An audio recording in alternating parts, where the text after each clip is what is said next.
officially in Swaziland, or the Kingdom of eSwantini. For this video, I basically just wanted to make this little video to share with you guys about some of like the cultural differences, just about the country that I'll be living in for the next 3 months, which is super crazy. So Swaziland, or the Kingdom of eSwantini, they just recently changed their name, is actually one of the last absolute monarchies in the world.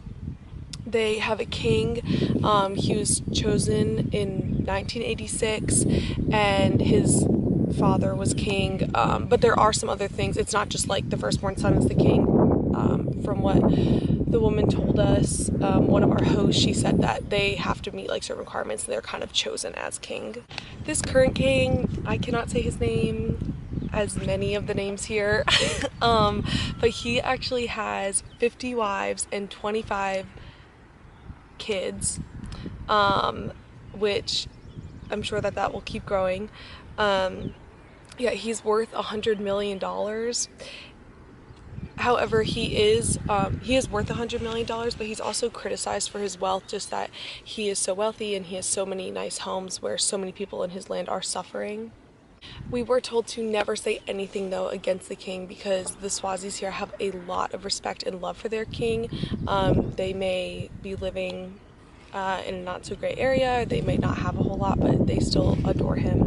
So where I'm staying in Swaziland, it's called Nasogo, and it's actually one of the poorest areas in Swaziland as a whole. Population is about 1.3 million. I don't know much about numbers, but if that means something to you, there you go. So here, about 28% of people actually have HIV or like AIDS. That's a really big medical problem here. However, most people won't get tested, just because like if people find out they have it, they're kind of like shunned from the communities. Yeah, so we're definitely, no one's getting tattoos here, like nothing that could be spread. Their life expectancy here is 51 years old, which is lower than the US. So as I did say, this is like absolute monarchy. However, here there's like with the different classes, there's just only 2 classes. There's an upper class and a lower class. There's no middle class. So the upper class is people who work for the government, just are very wealthy, have a lot of nice things. Like even as we were driving here to where we're staying in Nasoko, like as we were going through Swaziland, there were still like beautiful houses, like just very, very beautiful parts. But then there also is the other class, is the lower class, and they yeah, they don't have a lot. They're survivors. They definitely are just getting by, but they are very joyous people for sure. So in Nasoko, AIM has actually been here for 10 years, which is super awesome, just because we are part of, it's not just us coming for 3 months by any means, like we are just part of this big picture that AIM has been here for that long.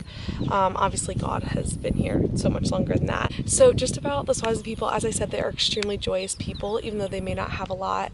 They are actually very private people, which is kind of surprising because they're also extremely touchy. Like we were told by our host, even between guys, like you will see men like just holding hands walking down the street, and that's totally normal.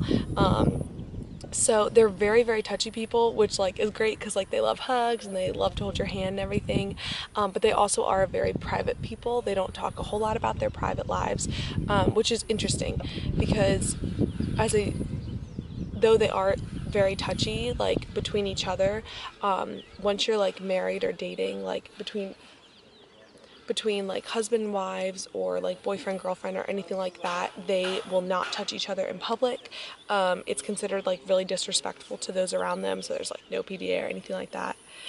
It's super awesome because here in Africa as a whole and Swaziland, it is just such a slow-paced culture.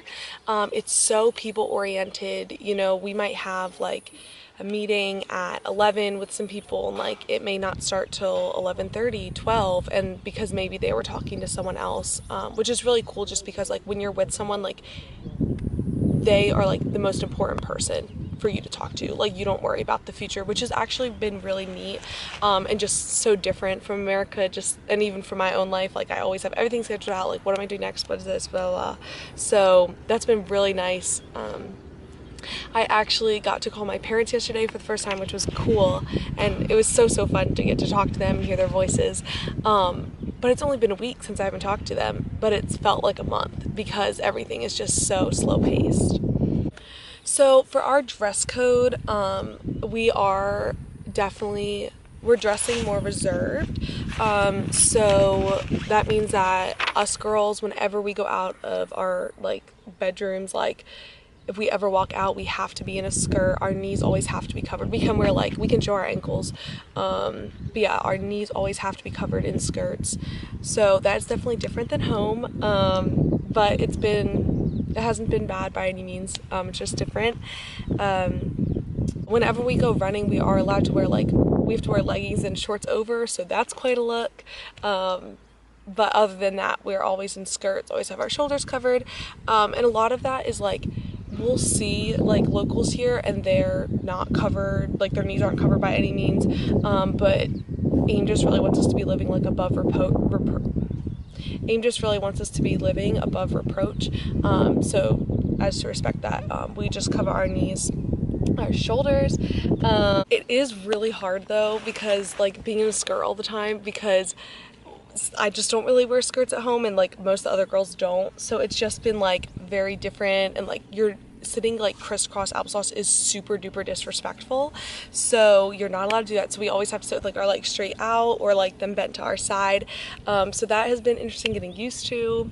Still not totally used to it, but got 3 months. I'm sure I'll get there. Really interesting in the Swazi culture, to show respect to us, they actually will not look us in the eyes. It's just kind of like exact opposite of the US in that sense. So at times it's like really hard because like I'm talking to a kid and like they won't look me in the eye, and I'm like, I want to look at your eyes, like I want to like know that you're listening. But it's just so different here because when they do look in your eyes, not that it's a sign of disrespect, but just like the way that they show you that they're respecting you is by not looking you in the eyes. So that's really interesting.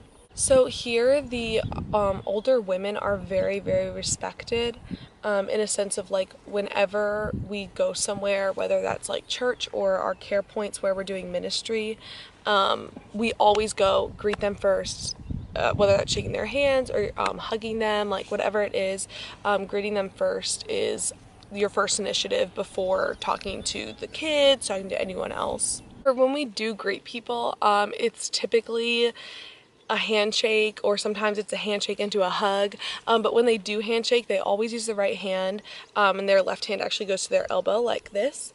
So that is super cool. All the kids also, this has been really fun, like whenever you go to like high five them or like fist bump them, specifically like when you fist bump them, they like do this with their thumbs, they kind of like go like that, which has actually been kind of fun, just something different. So yeah, that's all about the culture of Swaziland that I have learned so far, from our hosts and from my own experiences. So yeah, I hope you guys enjoyed. Thank you so much for the prayers and for the support. I'm so close to being fully funded. I think right now I'm like less than 3,000 away, which is super duper awesome. So thank you so much. I really appreciate and love you guys. I hope everything is going on great at home, and I love you. Bye.